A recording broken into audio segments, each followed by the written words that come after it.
Okay, I'm gonna wait for a few more people to show up before I officially begin.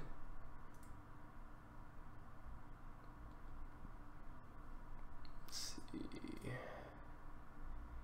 Oops, I need to update and rename the name of this stream here.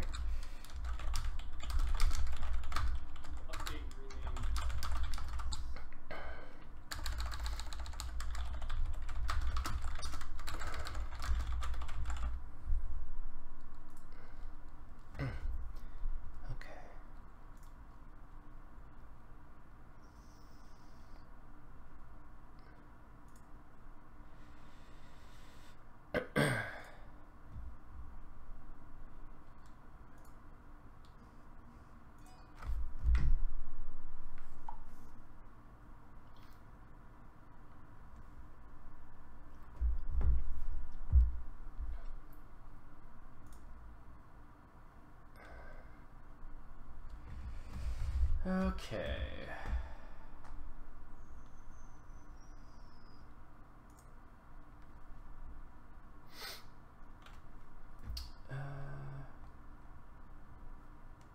Try and get some of the people in Discord in here too.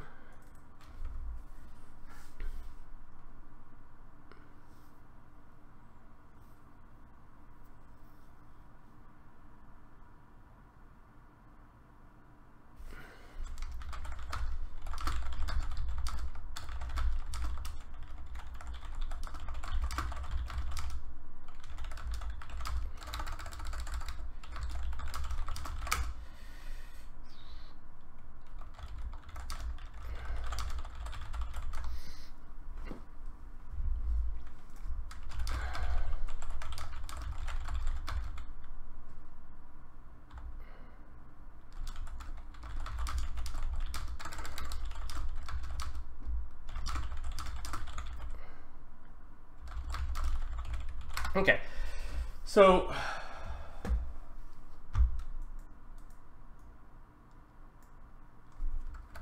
we're gonna have a bit of brainstorming today. Talk over a few things as it pertains to songs of the Eons, and also do a straw poll to get people's perspectives. But then I'll talk a little bit about the types of progress I've made so far. Mostly learning progress, but still a little bit of stuff that I've made for fun that isn't moving in the right direction. Just updating the description here. I should have done this before the stream, but I just wanted to start it and get some people in here before we started.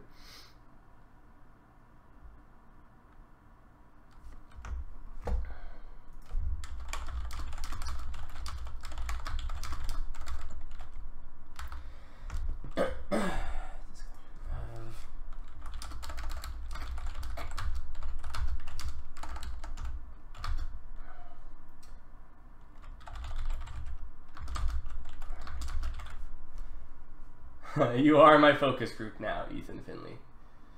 Yes. So, I guess while people are just coming in,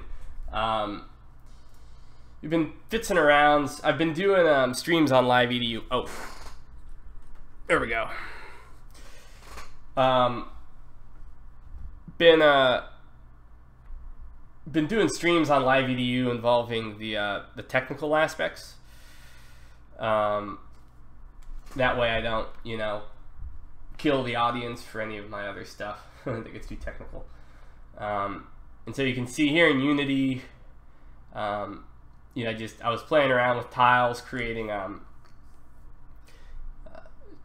graphical interface for data beneath the surface. You can see here's some of the data from a population model I built in individual tiles.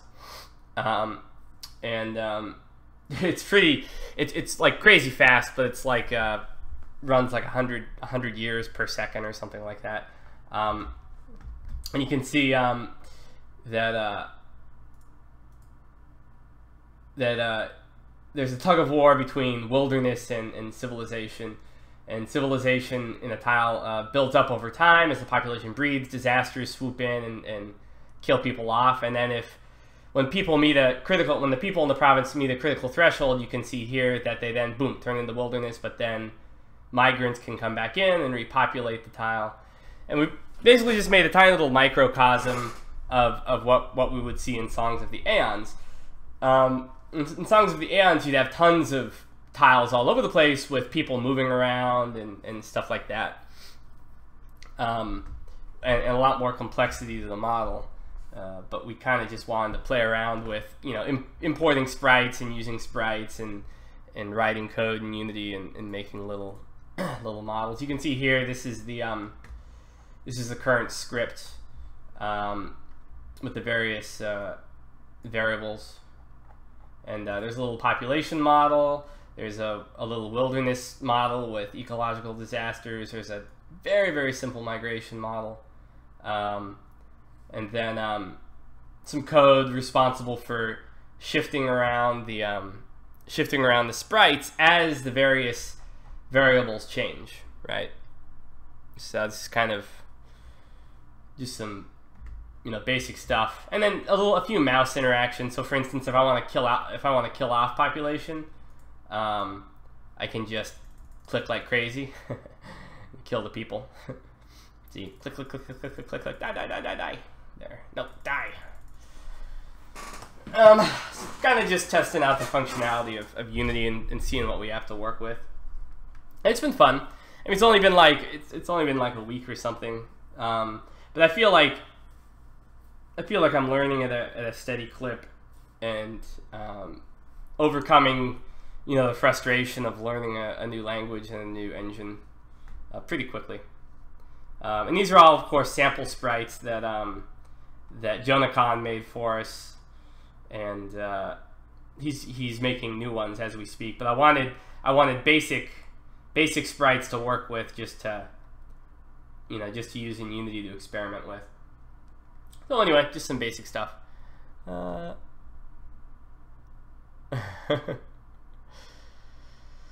So let me pull up the Discord channel, and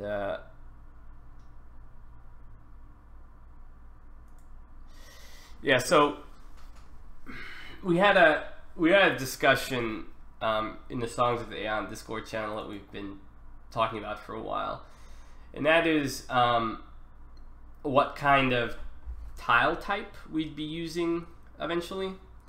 Because right now we're obviously using squares because it's the simplest to just kind of futz around with.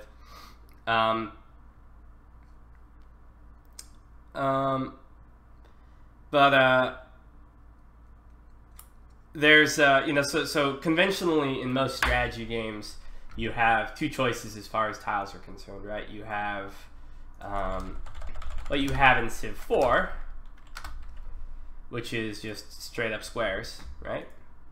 Conspicuously, you have square, square, square, square. Let me try and get a better image there. There's some advantages and disadvantages to squares. Squares are pretty simple, and it's very intuitive to the player, like what direction you'll be moving in and stuff like that.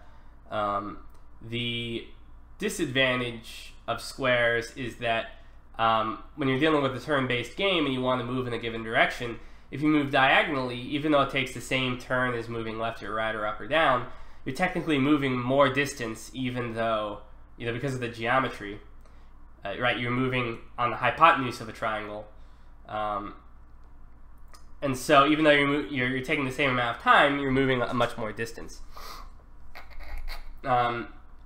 May not be a problem with Songs of the Eons, as we'll probably discuss, but we'll see.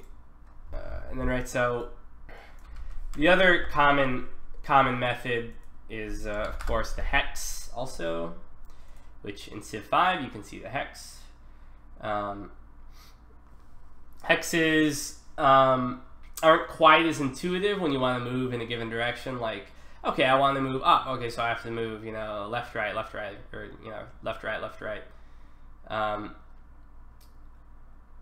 But it fixes the distance issue, right? And then there's a whole nother, there's all these graphical issues related to what type of tile you're using as well. And since Songs of the Aeons, we anticipate we'll be pushing the limits on a lot of things, then, you know, we're trying to look ahead to the future to try and save as much on resources as possible.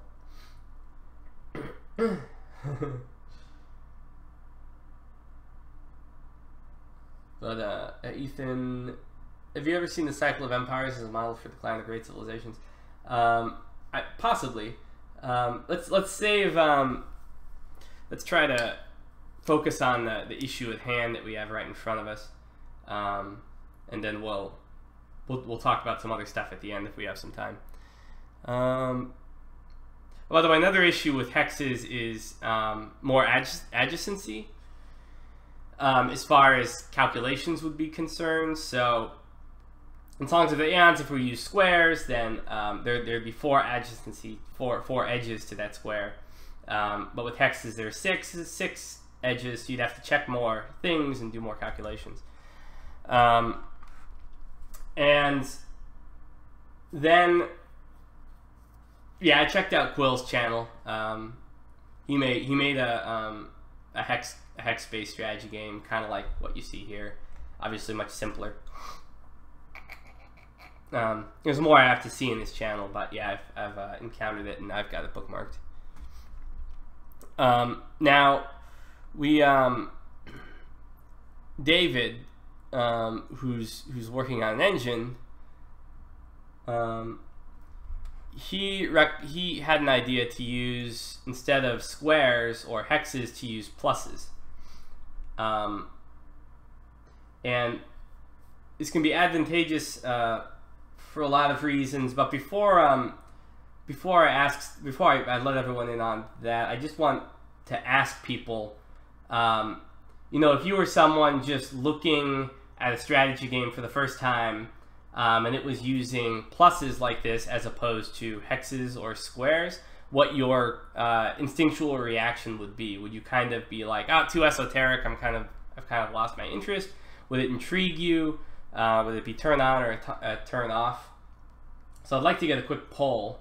Let's see, really quickly. My initial reaction to plus tiles. Yuck, looks weird and confusing. Intriguing, I like it. Don't really care one way or another. Okay, I'm going to create the poll.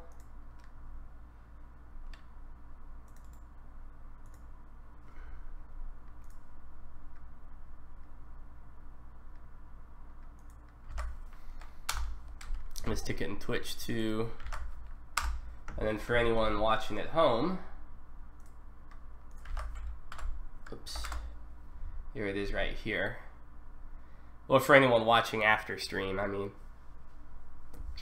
Let me pull up, there we go. There's a straw poll up there, but yeah, this is the plus concept. And after your gut reaction to it, you know, we can kind of explain the reasoning.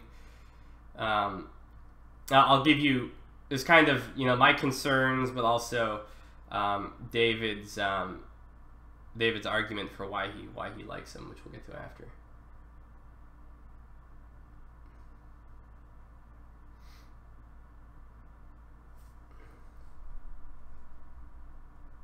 Yeah, I won't vote either, David.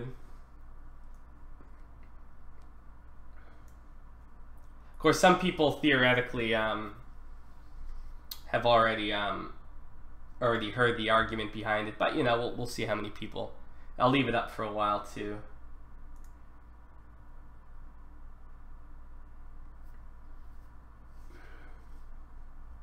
And people are voting.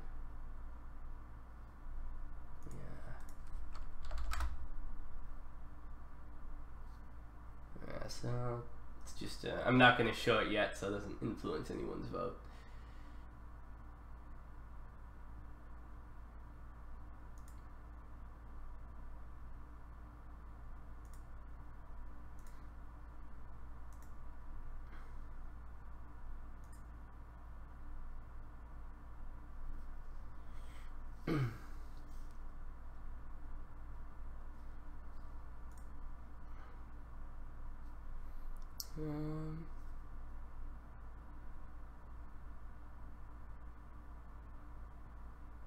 Yeah, Ethan, we'll do another poll after the arguments have been made.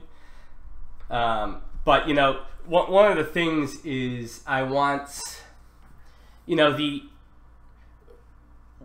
whether people will be interested can sometimes depend on almost frivolous and cosmetic things, you know? And so if people, you know, if the game worlds, if you see, I guess I don't want to, I don't want to weigh on anyone's, me explaining would influence voting right now. You know, appearances matter right out of the gate. You know, someone can, if someone says, hey, check out this cool game in development called Songs of the Eons, and then they see a screenshot, and, you know, what they see initially can influence whether they bother clicking or not. Hey, Serve. Yeah. Serve, we have a straw poll on tile type, and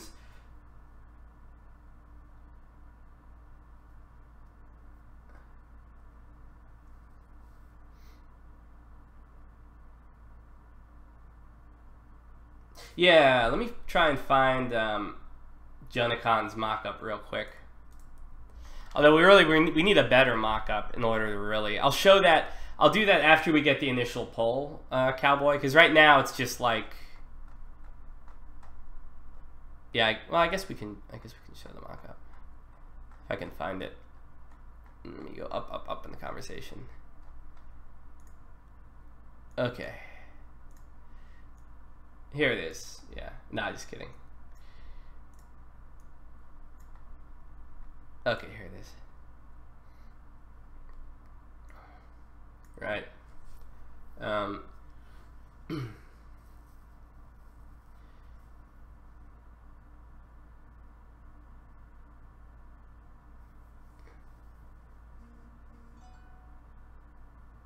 Yeah, we can talk about hexes versus squares a bit later. But right now we're talking about pluses.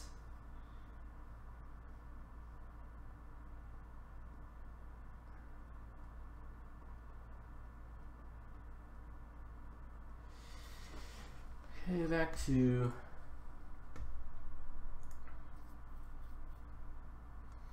the vote so far. Looks like kind of a lot of people don't really care. Some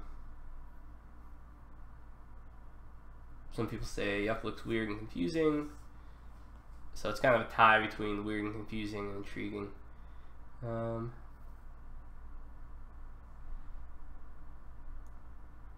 Yeah, so hexes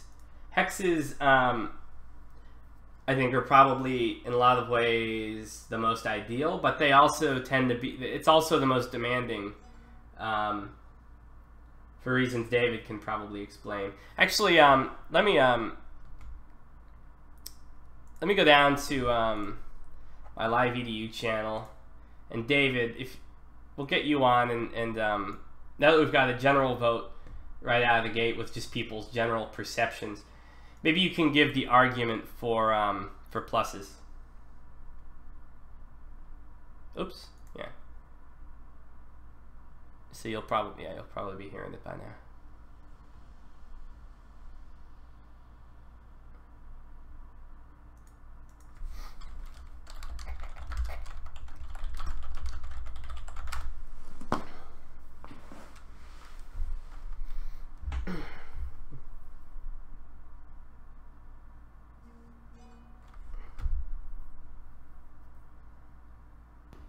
Let's try again. Okay, go for it. Can you hear me? Mm-hmm. Okay, good. Yeah. In that case, here's the explanation about why I like the pluses. The problem with the squares is chiefly that how many neighbors does a square have? 4? 8. Yes. And some of the neighbors are at a further distance than other of the neighbors if you're going with 8, which is sort of difficult for writing a good simulation. for the underlying game code. For the graphics, squares are ideal because graphical displays and pixels pixels. Pixels are square. Okay, so the idea is the plus combines the benefits of a hexagon with the benefits of a square.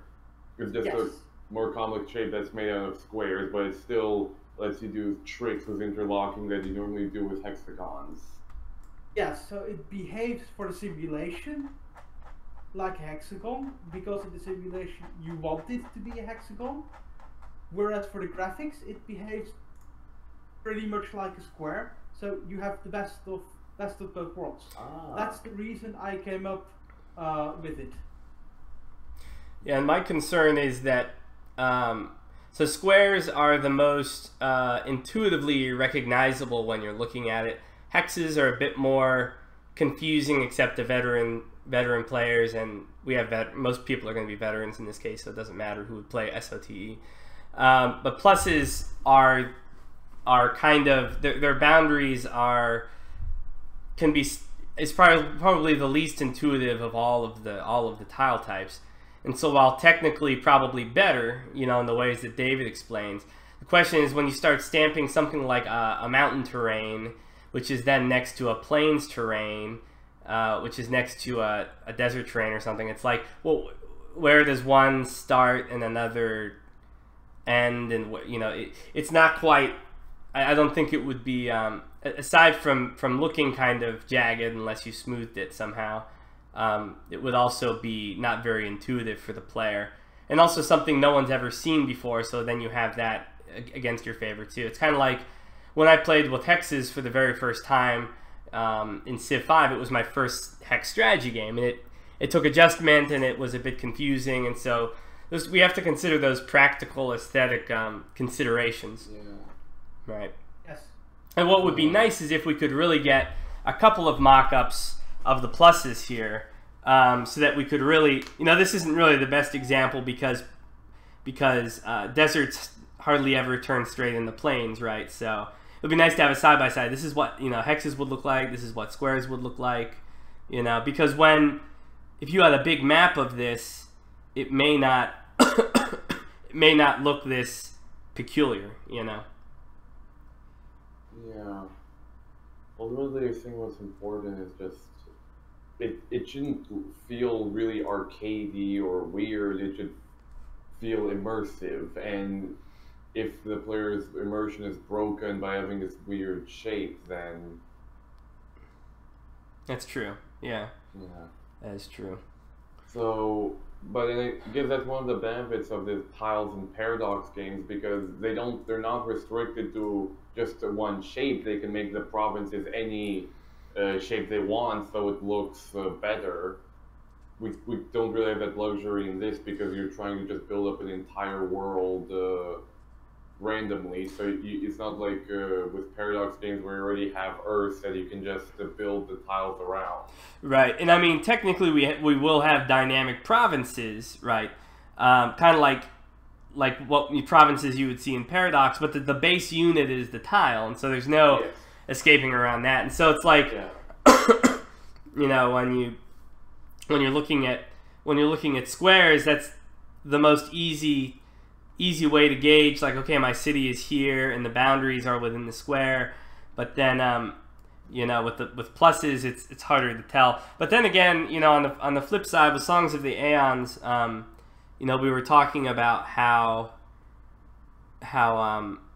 you know, armies won't necessarily simply have a specific presence in a specific tile, but will have auras and stuff like that. And so it's the way that the player interacts with tiles in the game aren't necessarily like Civ, so it's complicated. So speaking of which, exactly how big would the tile be compared to an actual paradox province?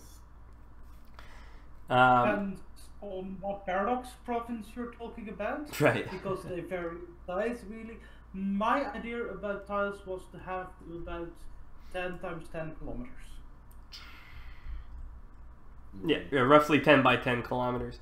So that, like the Holy Roman, like in the Mayotaxis Holy Roman Empire province, like the Free City province sizes. Roughly, yeah, about that size. Roughly, yeah.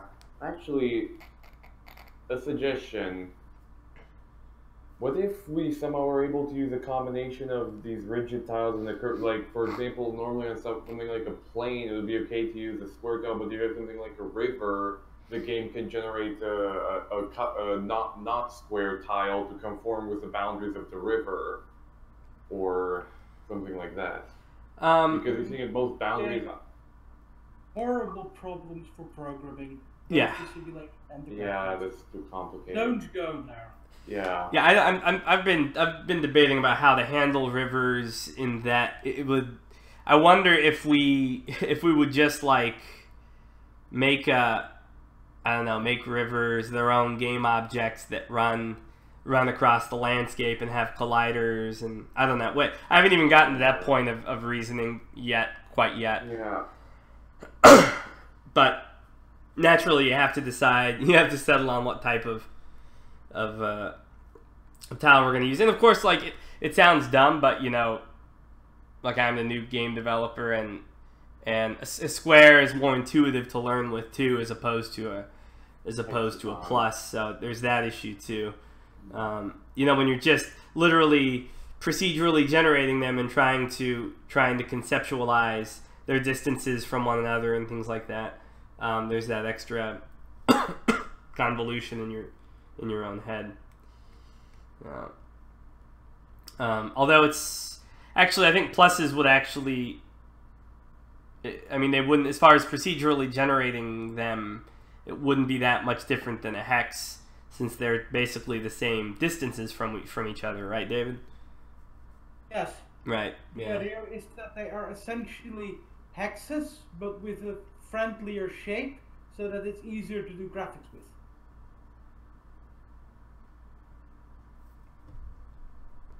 Yeah. Right. So yeah, I mean it's so Vevictus says your game will have complex models that simulate many different factors. If people can't get used to hexagons, then this game is not for them. And I mean, I'm not against hexes specifically, you know, but we're talking about pluses in this case.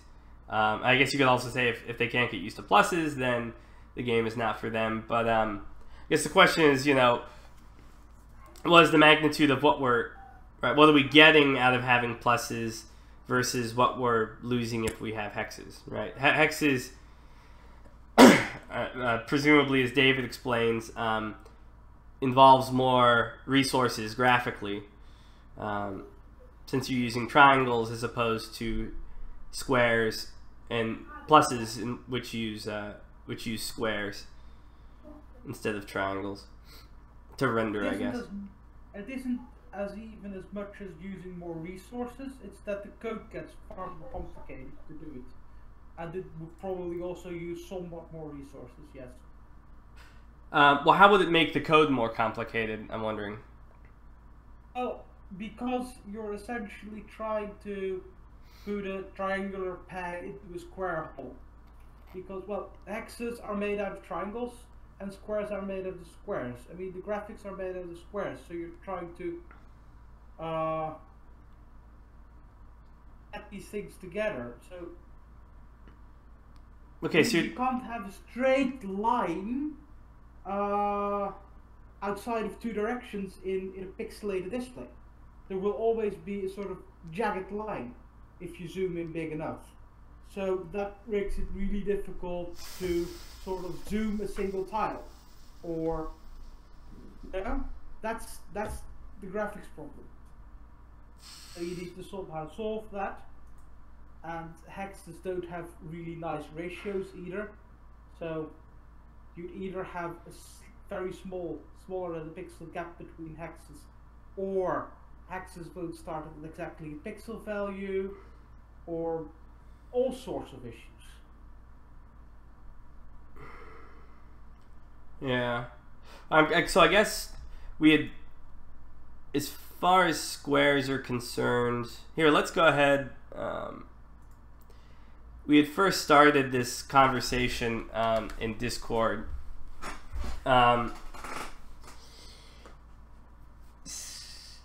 about whether to use the plus tiles. Yeah, and squares, like, so squares, one of the issues, you know, was concerning was the distance between moving diagonally with a square and moving left, right, up, down, because there's a difference, you know. But since we're using fluid time in Songs of the Aeons, that's not really an issue as far as as far as movement of colonists or merchant caravans and stuff like that is concerned. This isn't like Civ where you can fight a war and advance up an era. Or right. So I mean, it will work very different. But I mean, as far as the square is concerned, I guess I just want to narrow down the disadvantages, that being barred, of a square versus a plus.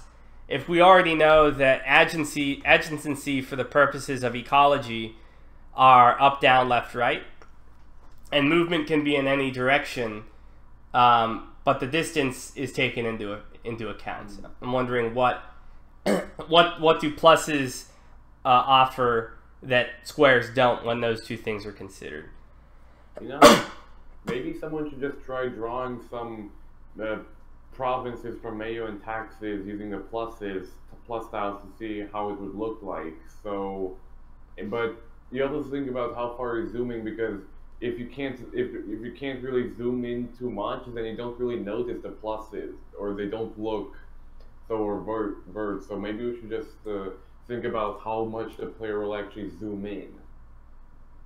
I think the player will end up zooming in enough to notice the pluses, yes. Yeah, they definitely will. It depends. I mean, we're kind of aiming for, like, you know, when you get big, you're more in empire modes, you'll be zoomed out more, and you'll have different mechanics. But when you're, you know, if you're in an earlier period of history, quote unquote, then you'll be zoomed in a lot more because your nation is smaller. Yeah. Yeah, but I mean, it just depends. Maybe we should just try taking some provinces from MNT and making them using the pluses and seeing how they fit. Well, yeah, but you'd need to have to do the same thing for hectares and squares then. And Vivictus says... yeah, we should just do the same thing, just experiment to see how it looks like. On the other hand, how much time would that take? Yeah, you just take one random province from the HRE or France, and then you just reconstruct it. Can you do that now quickly? But David, the question I had asked earlier, can you think of the advantage of a plus over a square when those two factors are considered, right? If the player knows, and if we have set that if we've determined that, you know, up, down, left, right are the four, you know, a tile connects to other tiles from these four locations, and distance is accounted for sufficiently, what are the advantages of pluses after we've considered that? Well, as I said before this stream in the chat, it's just down to my gut feeling. We might hit some things, but the same can be said for pluses. So, yeah. Yes, if you take that distance into account, if we're going to do something completely new with armies, which I think we agree on and is a good idea, and for things like colonization, population movement, or trade, you don't really need to have the single tile movement. You just have, okay, you go from this tile to this tile, we calculate the distance, we calculate the time it takes. That would work fine with squares. Yeah, so and this, of course, we have to consider, you know, we're going to have different iterations of the game. So, like, for instance, you know, the Unity, the first iteration that I'm fiddling around with on Unity is we'll be taking what we're learning and in many ways starting over from scratch after we've made the first iteration to do things better, right? So in the experimental phase, you know, I'm inclined in some regards almost to just going with what is most easy to deal with right out of the gate, as far as learning how to procedurally generate tiles and grids and stuff like that. Let me get to let's see. So yeah, Vivictus says if you do the sprites well, pluses can be intuitive as squares. Yeah, that's a whole. Of course, that's something that we're learning as well, Vivictus. That's as you can see, you know, my experience with sprites is not very sophisticated yet, but obviously there's time to learn. And yeah, the Occidental says take tiles, but they bundle together to form realistic provinces. Yeah, well, we're gonna have provinces that change in that way. Occidental. Wouldn't a tileless system be possible for the simulation? Not really, Shadow, because they need to. Tiles store data in this case, a significant amount of data. And if you start having sort of amorphous tiles themselves, which shift and move, then you need all of this extra script and all of this extra code just to then redistribute all of that data in logical ways, and it becomes an absolute nightmare from the coding end. We want to spend as much time code-wise creating the simulation and not corrections for all kinds of artifacts that are generated in the simulation, if you know what I mean. So yeah, we need technically tiles one way or another. Even if the borders aren't super duper obvious in every case, there still needs to be tiles. Yes, I'd like to interrupt here for a bit if I can. Yeah, go for it. Yes. Two things. I think that a tileless system might be possible in 15 years from now, right, after a couple iterations. And the other thing is that, back to squares versus hexes versus pluses. Another thing about pluses is that it's easier to switch from pluses to hexes than it's to switch between squares and hexes. So if we're going for squares and then we think, oh, we should have done hexes, that's a more difficult switch than if we go for pluses and we think, oh, we should have gone hexes and we switch. Yeah. That's something to keep in mind. That's not to say that, oh, I really want to push it in one way or the other. Yeah. Oh, and to Ethan, the reason we don't have extremely small tiles so their shape doesn't matter as much is again because tiles store data, and because tiles store data and you have extremely small tiles, you need to have a very large amount of them, and that just doesn't fit in memory. Right, you'd need, if you want a big world the size of Earth, then you would need, you know, 1 billion tiles instead of 10 million or something, so yeah, it ends up becoming untenable. Well, I mean, for modern technology, but if this is a years-long project, I assume that maybe technology will advance to the point where you could have an Earth-sized world. Yes, but that would be for several versions later. We're counting on Moore's law in our favor long term. So yeah, it doesn't have to be more. It's more about memory. I mean, you might have just stuff like, for example, this summer I worked on stuff like magnetic RAM. This summer during my internship. So I'm just saying that you have to think that the limitations of the first iterations will be different, will be greater than the limitations in the later version, just because of improved technology.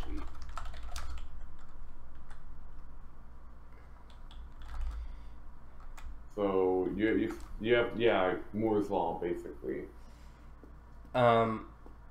So one thing to consider, you know, as far as the development process is concerned, is this goes with what Collindale is saying.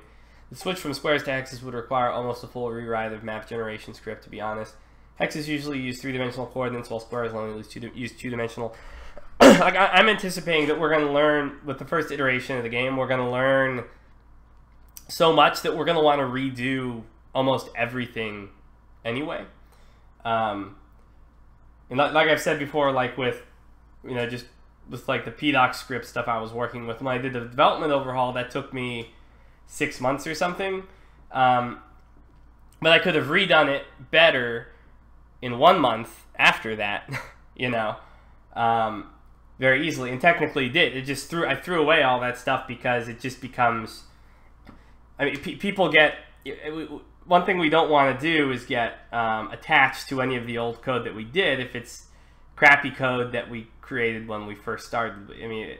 So the fact that we may not be able to, the fact that we may switch around certain things like tile shapes and have to reuse code, I don't think is such a big deal, because I think we'd be doing it anyway. Yeah. So we could just try doing squares just for the first iteration, and in later iterations you can switch to a different type of tile. Yeah, squares are my least favorite. Hexes I prefer, and if that meant pluses too, if that gave us advantages, if we determine later on then that's the best course, I'm totally down with that. Squares, as far as learning is concerned, is the easiest the easiest to use, involves the least amount of math, least amount of geometry, just when you're mocking things up. And so I feel most comfortable with squares, and I'm generally okay with throwing out whatever map generation code we're using, because long term we're going to want much more complicated map generation code when we get to version 3 and 4 of Songs of the Eons, and we start getting into geology and 3D environments and things like that. At that point, it's totally different as far as map generation is concerned. So I don't anticipate reusing anything anyway.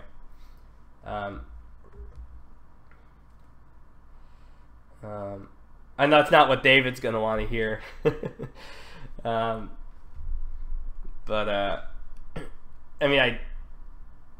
Yeah, you still have to think about this as, this is the new game developer. It's not really a good idea to start jumping into pluses, when you're still a new game developer.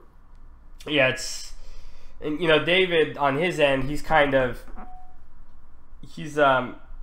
helping with he's been collaborating with all the Unity stuff with me, which has been awesome. He's been super helpful. He's working on an engine too, so David always has his brain in the future. What's the best ultimate solution, which is great, which is where we need to be looking. But then I tend to have my eyes more in the immediate, like, okay, so what am I working on next week, and how hard is that going to be? Let's see. Victus says, "How about squares that are half shifted?" Let me just look that up real quick. See what he's talking about. Because one mentality that I'm in right now is how to kind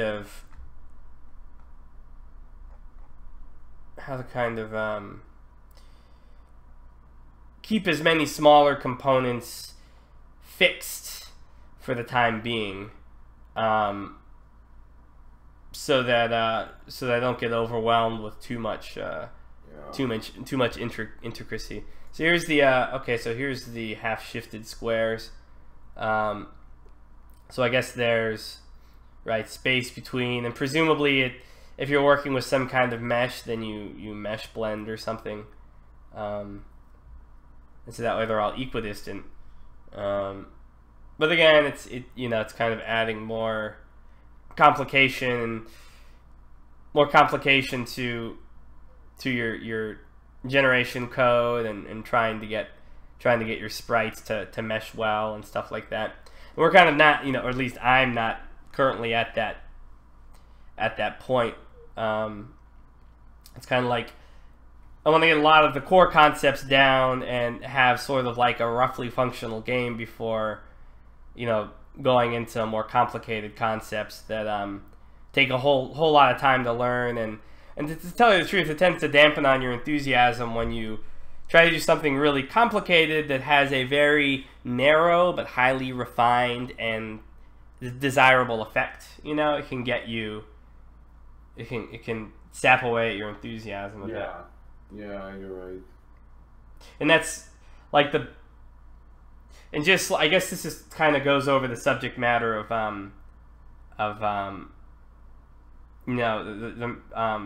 the emotional part of making your own game. But like I found the most important thing, when you're working on a project like this, is you want to be able to wake up every morning and feel like, hot damn, I made some progress last night. I can't wait to sit down and make more progress over a cup of coffee, and then you're thinking about it at work, and you're being able to maintain that kind of mentality involves making tangible progress and not necessarily getting mired down in technical details that are ahead of your skill or capacity.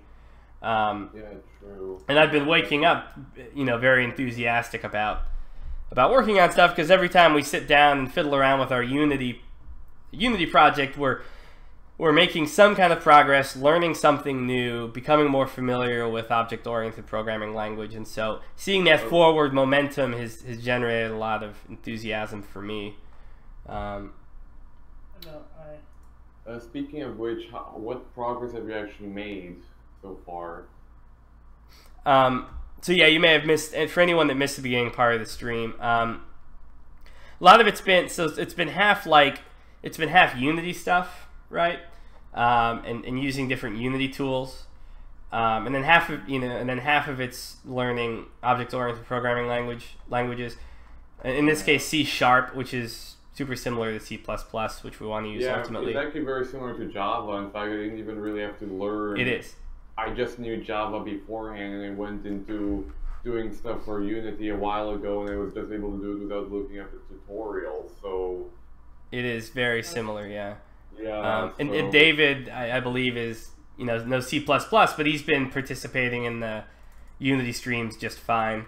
And so basically, for people that don't know, basically I made it as a way to learn Unity and C#. I've just been making components of Songs of the Eons that I think we'll eventually use, base components.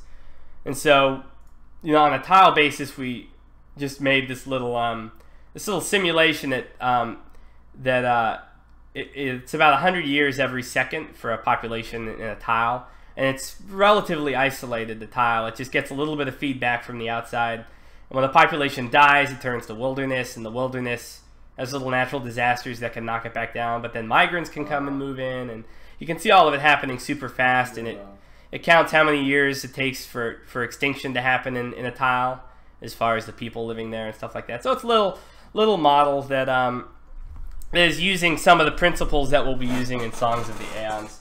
So you can see, here's basic population model with carrying capacity and a disaster system for the people. Nice. Counts years to extinction, stuff like that. And then there's also a little migration component. And then there's let's see, we have a wilderness component too that calculates wilderness after the population is dead. And then there's the part of the script that that adjusts the sprite that exists on top of the tile to represent how many people or how dense the wilderness is in that tile, right? So we'll use these basic concepts in different forms. See, here you see the wilderness is becoming super dense, but there's a disaster. You could theoretically add in sprites too to show like a forest fire. Right now, things are happening so quickly that you're seeing hundreds of years passing in a matter of seconds. Have you made any other simulations? And so eventually, what we want to do is in this simulation is build out from it, and then the next step is to create a procedurally generated grid of these tiles with different terrains. And then you have these populations in different tiles, and there's distances of non-habitable land between different civilizations. Then you can have migrants leaving when a tile gets super dense, and then they go to a less dense tile or a wilderness, and then they settle it. And so you'll have people moving around and little elements, little settlers moving and stuff like that. That's kind of the next phase, just in the learning process and you know, sort of creating new tools and learning what tools to use. Yeah, so that's what's going on. Yes, when it comes to tiles and tile shape, I think I see your point. And yeah, if that's it, then just go for squares.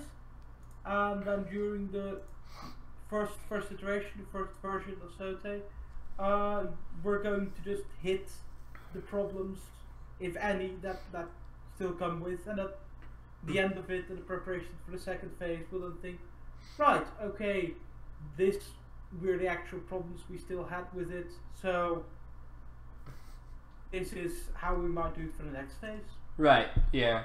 I feel bad, David, because I know it's kind of,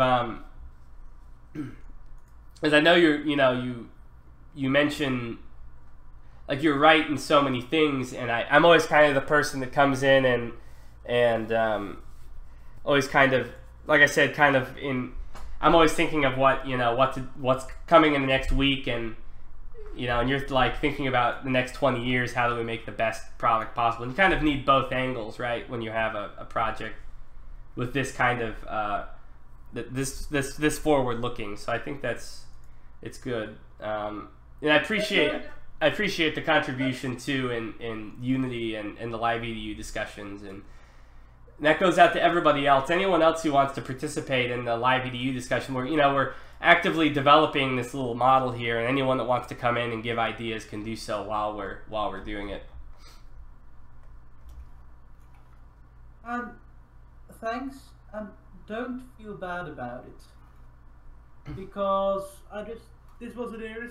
Just come up with it, see if it sticks. If it doesn't, well, that's equally right. That's true. There will be more of these ideas, but just throw some new ideas in, see what sticks, and maybe if I have 10 of these ideas and one of them is considered brilliant and would be a great thing, well, and the other 9 don't need to. So no, I'm equally happy with it. All right, cool. Yeah, so the girls will probably be waking up pretty soon. But let's see, is there anything else we want to cover before we move on? Anything else anyone else would like to? I don't know. Anything else? Anything? So, go ahead. People talk. yeah. So about movement, have we actually figured that out? Oh, say again. Movement, like how unit. Do we even have? Yeah, I guess. Do we even have standard armies move? Yeah. So David. Well, so David and I, we were talking about it in the Songs of the Eons channel, where we were thinking about the way that armies exist, and like in Civ 4, like Civ 4 and Civ 5 are like the extreme cases where like in Civ 4 you have like 500 units slammed into like one tiny tile, and they have no influence beyond like just the tile that they're in. Whereas in Civ 5, your army is like strewn like over over like hundreds of miles, Yeah. When in reality, like a real army had, it had scouts. It had like an aura of presence. You had your scouts out here, and you had skirmishers, and you had foragers who were. It wasn't just always one big column like in Game of Thrones, where they're all just moving everywhere they go. They're in one big column, and so that's it. Go ahead. It's interesting because when it comes to stuff like tiles, you're really going to have to think about stuff like communication and transportation works. Because, for example, the aura, its size may be determined by what kind of transportation technology you have. Like if you have horseback riding, that will give you a larger aura than if you're just stuck with being on foot. Makes sense, right? So your army can, right? So if you're the Mongols, right, you have a bigger presence on the map and able to able to harass. I was thinking, the aura of an army can be generated similarly to the way that provinces will be generated in game 2, which is dynamically, right? So I'm just saying is that stuff like transportation speed and the kind of transportation you use that will be very closely tied to the tile system, because transportation was very important in real life. It was like, I mean, in Mayo and Tactics, communication efficiency kind of models that, but it's still not as good as we could make it in our own game. No, I agree. And how you're able to maintain, so like, how big a province can literally be would depend on things like communication efficiency and transportation, because that represents your the ability of your administrators to project from a power base like a city, over a landscape. But what was I going to mention? Yeah, the concept of armies, and units and stuff like that. I'd like, to be different and be more like Crusader Kings 2, where you don't always have this standing army that's ready to fight, and so it's from a computational perspective, you can. Sorry, go ahead. On some ways, Crusader Kings 2 is completely unique and much more realistic when it comes to simulating. Like Crusader Kings 2 is the only one that models internal divisions and how levies and armies, while other Paradox games really don't. No, yeah, and it would, it'd be nice to have a system in SOTE where you have these different provinces, which are dynamic and can change and can eat each other, or they can break apart into smaller provinces, and they have loyalty to you. And when you decide to go to war, you declare a call to arms, and some provinces might send more or less depending on how they feel about the war that you're declaring, and it can be interesting. But as far as movement from a tile-to-tile basis, an army may not be just moving from one tile to another, but we'd have things like migrants and merchant caravans and things like that would, or adventurers, right? So there'd be two different. So I think there should be some unique class or template for what's known as mobile entities. It could be armies, but it could also be traders or adventurers or migrants. Populations could be spawn as mobile entities. Right. The idea is that there's lots of goods. Right. There's a lot of independent agents in the game that'll be moving around independently. Yeah. The ironic part is that the player wouldn't necessarily be micromanaging units moving all over the place. When you do go to war, it ends up being you get this big block, you get this big army that can take general commands and go in general directions. But most of the granular stuff is independent agents, moving. Yeah. So it cuts in some regard, it cuts down on outrageous micromanagement, as you get big. Heck, with this system, you can even model, say, the king going to inspect the province, but while he's gone, your AI ministers might put some weird intrigue plans into action and stuff like that. That's an interesting idea. Right? Yeah, imagine when the king's away, the mice will play or something like that. Well, to respond to some of the comments, Pops like Vic 2, the Occidental, that is the plan. The difference is in Victoria, there wasn't very complicated population models. It was the Victorian age, so people just grew at 1% fertility with not much more, influencing it, right? So in Victoria, it's just up and away with your population.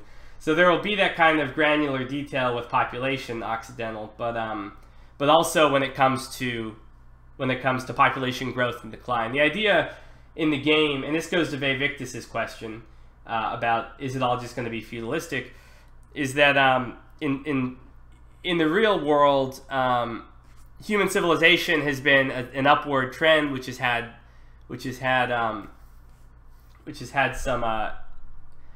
some periods of decline, but ultimately it's gone upward. Mongol conquest. Right. In Songs of the Aeons, it's going to be neutral, right? So that's actually going to be slightly skewed toward decay, right? So you have spurts of development and and great culture and technology, but in the end, everything generally tends to get pulled back down toward entropy. It's partially due to the fantasy nature, because I mean, theoretically, if you turn off all the disastrous fantasy monster hordes, you might get something like real life Earth, where it's mostly just upward development with period. So a lot of those fantasy elements, help to bring really the part of the decay stuff in this will mostly be a result of all the magical monsters and apocalyptic threats and all the high fantasy stuff, basically. Right. And so, Vivictus, it'll be somewhat... the center of gravity will tend to be around feudalistic times and feudalistic governments. Yeah. But the idea is to go from kind of late Neolithic all the way up to right around the industrial era, but not into the industrial era, right? So and I mean the whole industrialization, that's really, really far into the future. That's really more just an end game goal. Like, let's see, once you get industrialized, you basically win the game, because when that apocalyptic horde of monsters come along, you can just fill them with bullets from your machine guns or whatever. You get the picture. Industrialization is just basically, I win the game. Well, technically no, because you might destroy the environment or like climate change, but still, nothing will be the same once it's just as major as the agricultural revolution. So that's why it's really far future stuff that we shouldn't really be talking about now. Yeah, we're definitely avoiding industrial revolution at this point, because it also breaks a lot of the models that exist. I mean, the industrial revolution was a time where you basically just threw all of a lot of the rules of the prior economic growth and pop growth to the wind, and things changed so rapidly. Yeah, sure, you could have a mageocracy, Vivictus. Yeah, the idea is to have your government reflect whatever your country looks like, right? So if you really are just one city at the crossroads of the world that's doing lots of trade and the merchants are powerful, then you're a merchant republic. If your city is sitting on top of a giant mana well, and it's that makes a situation where there's gluttonous amounts of magic for people to use, then mages are the ones that are powerful, so they are the ones controlling the government, right? So or if you're like a colony later on, you might end up creating some sort of republic like the United States. Yeah, just depending on top hat beaver stuff, like the top hat. Yeah, we are getting pretty top hat beaver at this point, but I guess this is the end of the stream, so we're just kind of spitballing. But let me turn on the monitors again and see what the girls are up to. It's dark outside, so they've been sleeping. Okay, I think we're good. Actually, hold on one second. I'll be right back, guys, and then we can finish things up, answer any final questions.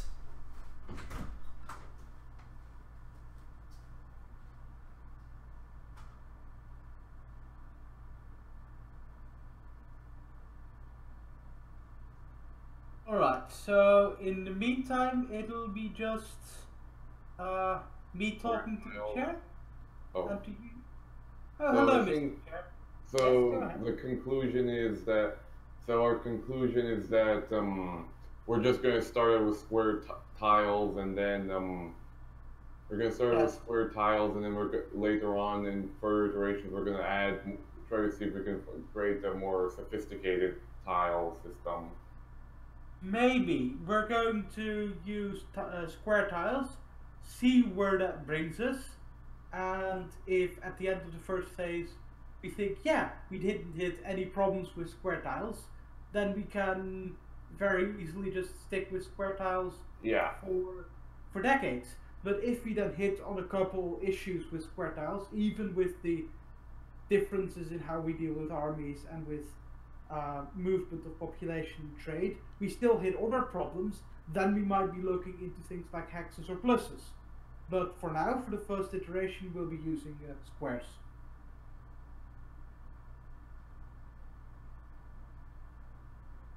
I think that's the conclusion. Okay.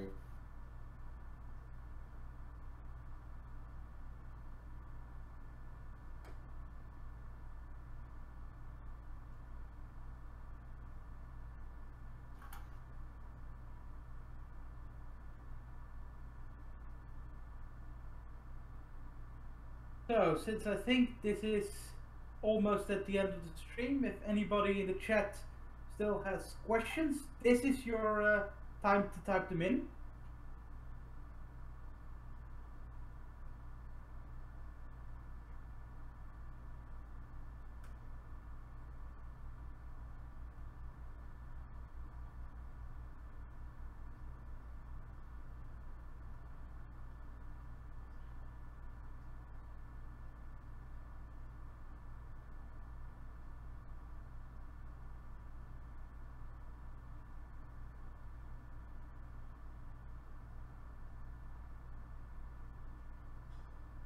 Yes, Victus. He should play some My Little Pony, but that would depend on Ellie waking up. So let's see, Ethan. Will advancements in communication make it easier to have an absolutist golf? I think I'm going to leave that question for Demi.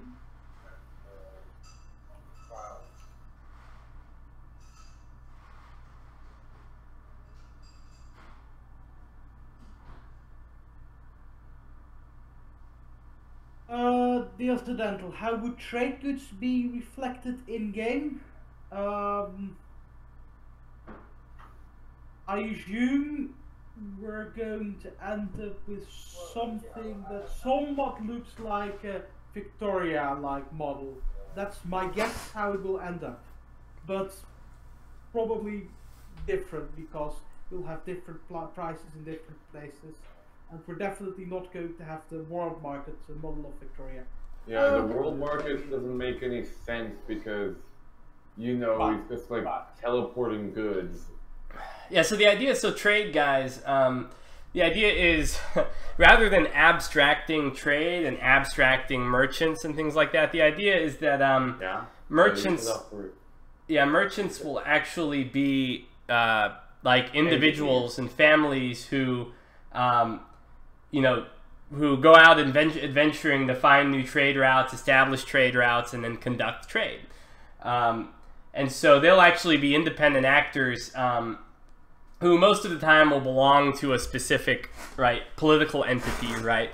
And then they will try to maximize their profits and do the best they can and gain as much power as they can and wealth as they can. Yeah.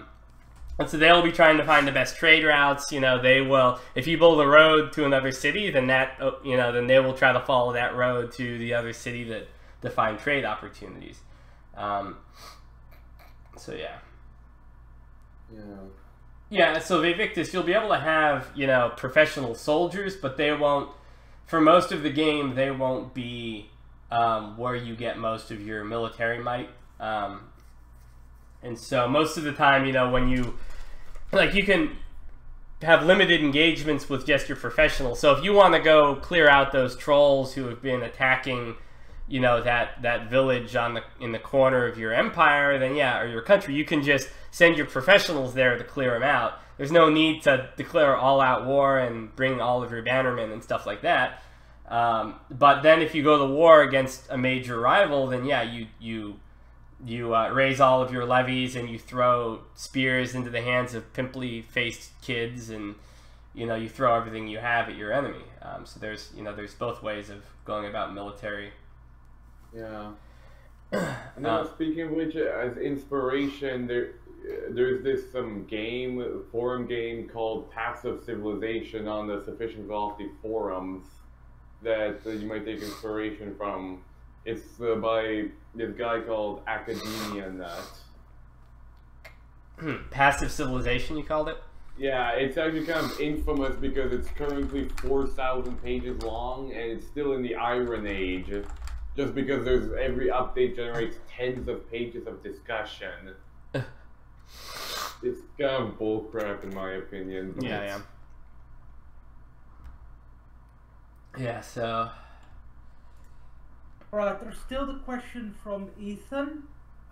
Will advancements in communication make it easier to have an absolute? Yeah, Ethan, absolutely. So, like for instance, early in the game when you're a hunter-gatherer practically, and roads and everything is wilderness, like basically you can't really create an empire per se. You can expand your culture, and then like, you know, so let's say you just have, you know, let's say you just have like you know, you have your settlement with your culture. If you become overpopulated, then yeah, settlers can go elsewhere, but when they settle, even though they're your same culture, if you're too primitive, you can't really exert much control over them, for exactly those reasons, both for bureaucratic sophistication as well as your ability to communicate with them.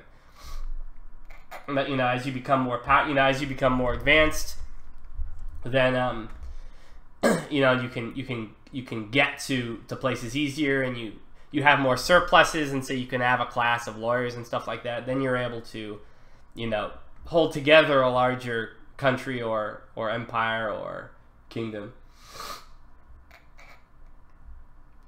And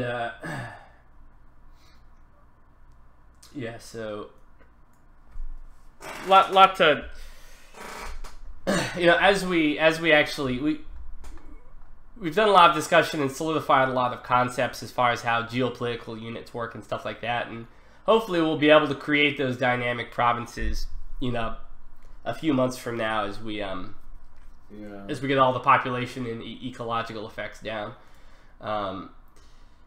and that's going to be the really interesting part, because if we get the geopolitical units right, the dynamic provinces, then we're able to capture growth and decay very well, because decay is going to be just as important as you know, as growth.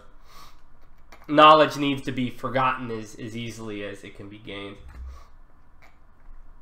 Yeah, Abaddon. Yeah, so if you start out, you know, if you're in like early Bronze Age and you're on a Nile-like river, then yeah, you can create an empire along that river reasonably well, right? Whereas if you're, you know, on a non-navigable river that isn't very fertile, then you're not really going to be able to create an empire very well until your technology advances. That's the thing. So like, you can have terrain in the game that's not very useful early in the game, like a lot of terrain in Western Europe was.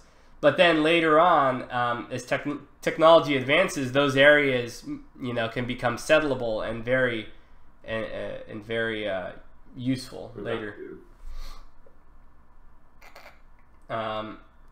Yeah, and Adela, I think David can probably post something. We have a few places where you can get more information.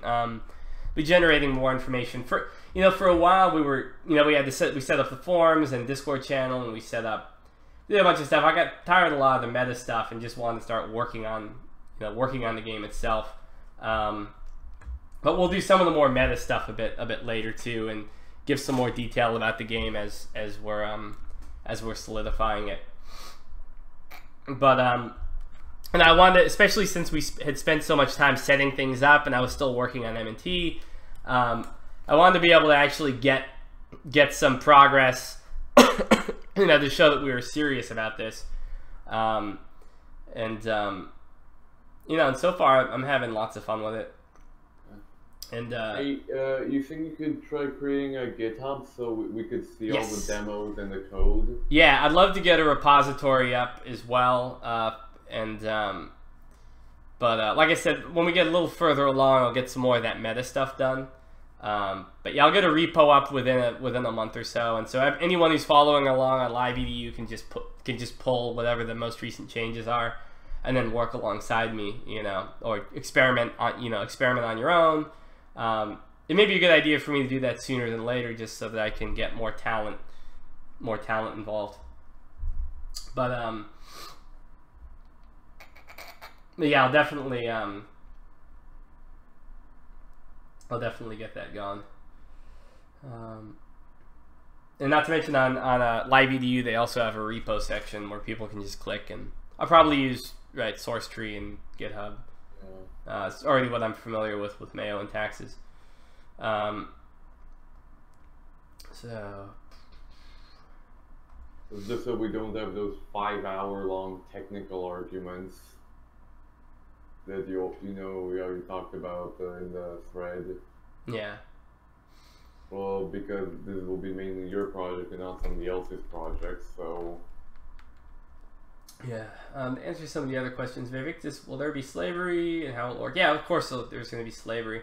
So the important thing to remember is that, you know, in history, most warfare and most conflicts for most of history wasn't involved with conquering and annexing and creating empires and stuff like that. Most of it was just like, I'm attacking you so I can take your sheep and your women and take your children as slaves, you know.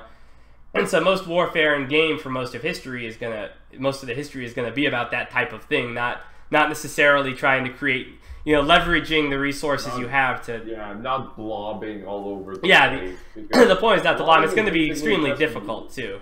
Extremely, you need all the right conditions to create a Roman type empire, right? That's supposed to be like the exception. I mean, the massive blobbing really only occurred during the Napoleonic Wars and World War II.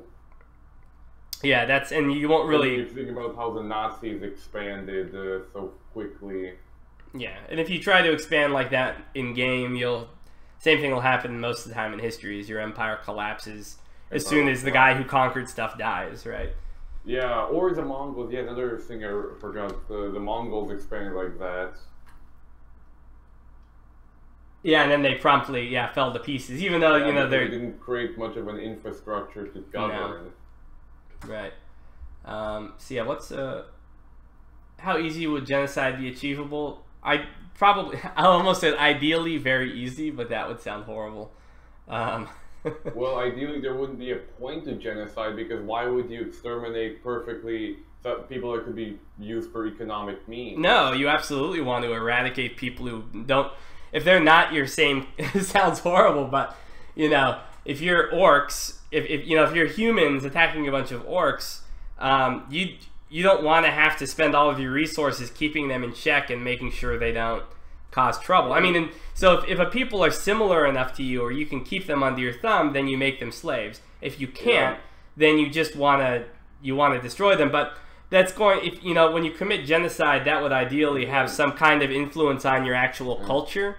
If you're a culture of slaughter people, that influences the psyche of your civilization. Then your generals may start genociding, even if you don't want to. Possibly, right. And so genocide has to have, right, Occidental. I mean, that's, you know, in the case of the Mongols, they were actually contemplating just genociding everybody, turning everything into a giant field for their horses, and then just have a Mongol civilization instead of, like, occupying Chinese cities and taxing people. So yeah, genocide, I mean, especially since you're dealing with different races like orcs and elves and humans, like, that would definitely be yeah, and like Ethan says, tribal warfare often was just genocide. Like, you know, you kind of, maybe you take some of the children, you take some of the women, and anyone who can't really work, you just, you know, they would do away with.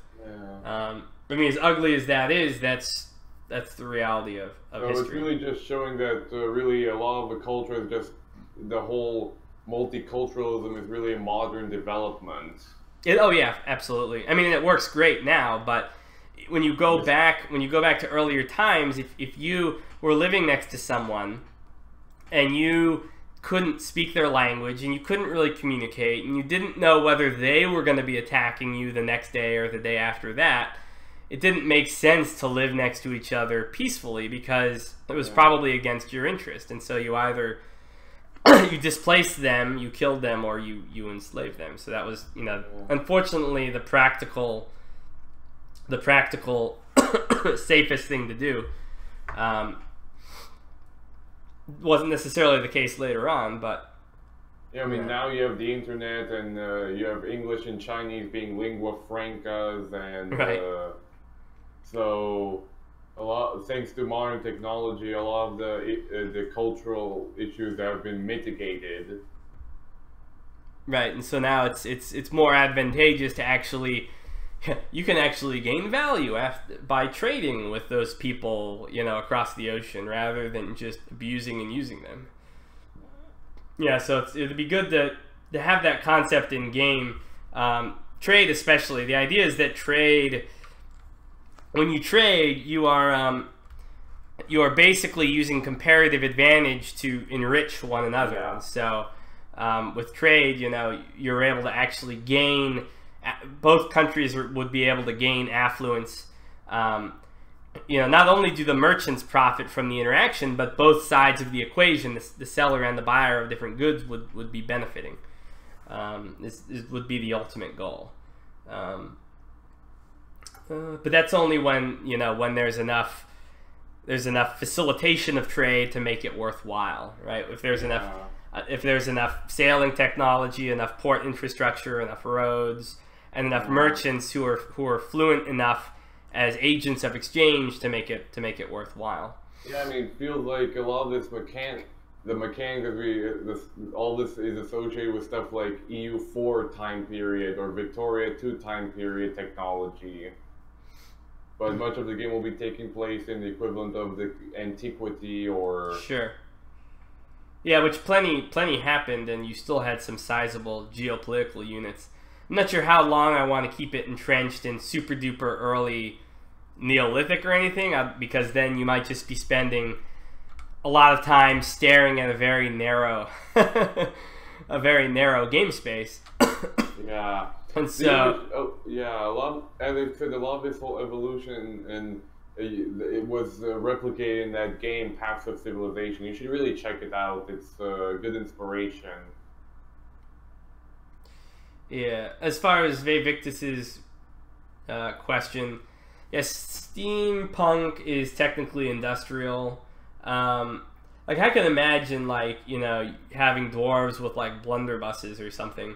But the idea is that when you hit those types of utilities, you wouldn't necessarily see the Industrial Revolution takeoff that you saw historically. You would have to grow toward it the way that you know, the medieval age had to grow toward the Renaissance and toward the Enlightenment and stuff like that. Yeah. So the issue is... Oh, sorry, go ahead.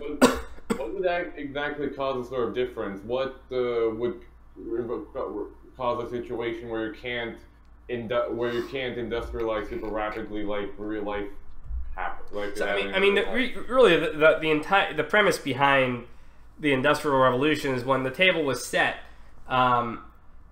Basically, what happened was you were able to tap into a tremendous amount of energy, which then you could bootstrap to tap into even more energy, which you could bootstrap to tap into even more energy, etc., etc., etc. And so that's basically what was responsible for the crazy runaway growth.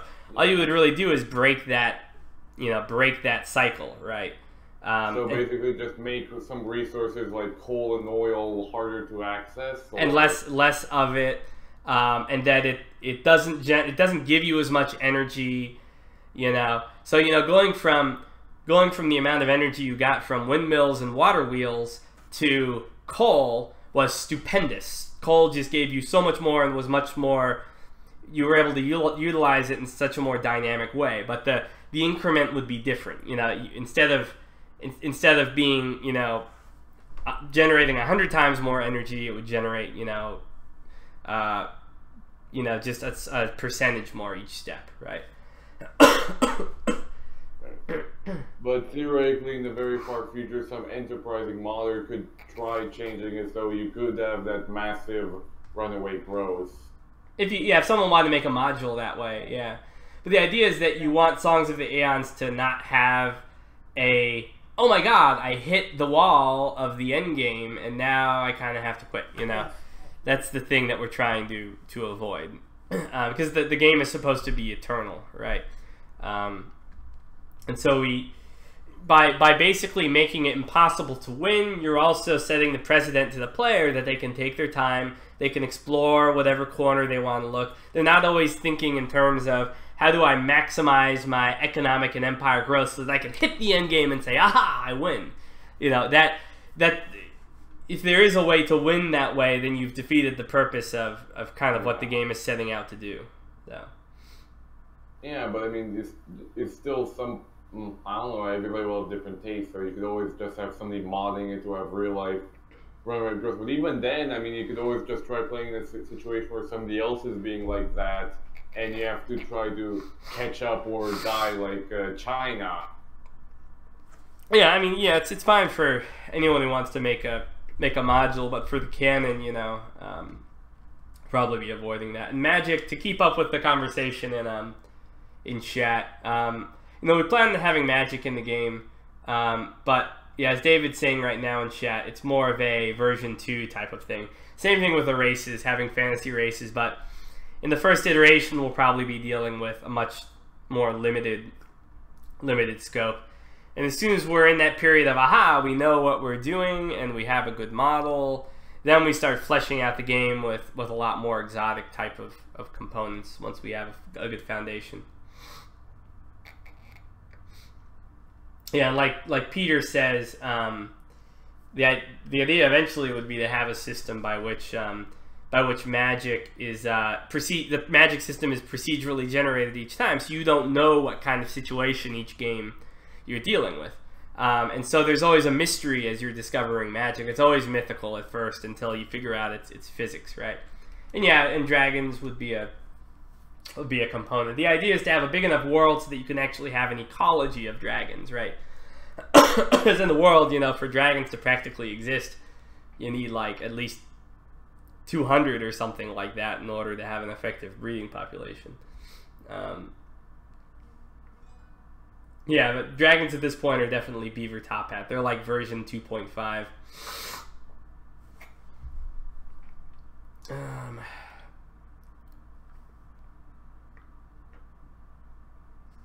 Let's see. All right, so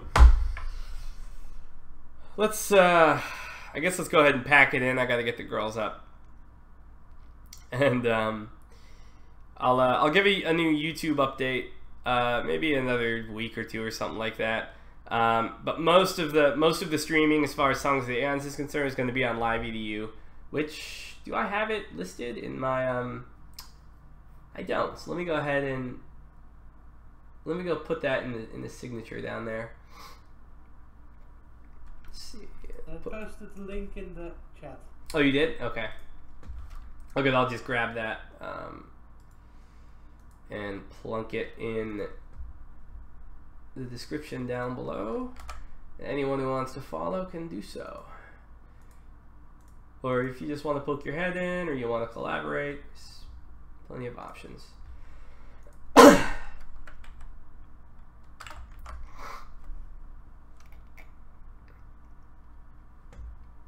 Alright, saved. Alright, so thanks for showing up, everybody.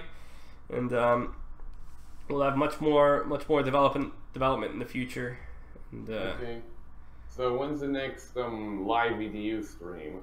Probably this weekend. You know, I've been so darn sick that I haven't been able to do as much as I want to. A live something on Sunday would be nice, but we'll see. I've got tons of work on Saturday, and probably doing some family stuff on Sunday, but possibly Sunday during the day. We'll see. If not, next week the girls are back in school, so I'll have some time next week.